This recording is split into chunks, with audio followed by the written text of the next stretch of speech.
अस्सलाम वालेकुम बेटा, how are you? I'm fine. Okay, today is our first lesson. ठीक है, can you introduce yourself? My name is Didan Khan. Hmm. I am from Swat.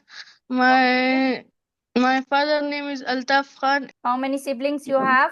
One you have one brother और sister?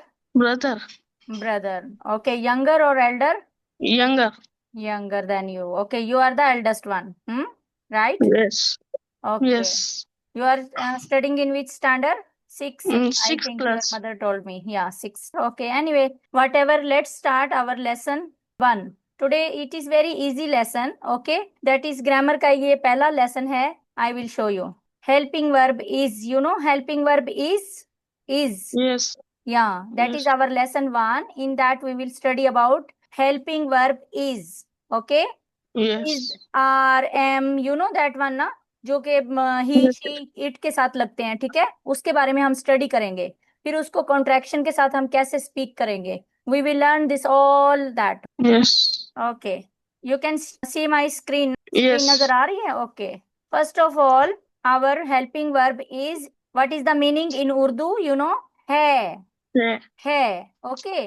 Our sentence is stop इन है के बाद full stop लगा देते हैं ना, जब हम उर्दू yes, में बात करते हैं. ये है, वो है, क्या है, ऐसे है ना. है. उसको इंग्लिश में क्या कहेंगे? What will be the English? Is मालूम है ना इसका? Is a yes, helping verb. English में ये हेल्पिंग वर्ब है, इज. ओके. जो कि उर्दू में इसको कहते हैं है. Okay. How we will speak in contraction? जब हम बात करते हैं तो हम स्पोकन इंग्लिश में कॉन्ट्रैक्शन के साथ इसको कॉन्ट्रैक्ट कर देते हैं. तो वो ऐसे दिखता है, लिखने में ऐसे दिखता है, और साउंड जो है उसकी ज की आ जाएगी. ओके. ज की आ जाएगी. ओनली आई जो है वो मर्ज हो जाएगा प्रोनाउन में या नाउन में, उसमें सब में मर्ज हो जाएगा. Okay. I will show you. आ रही है आपको मेरी बात समझ? अगर कहीं ना आए yes, तो आप मुझे बता देना. ओके. yes.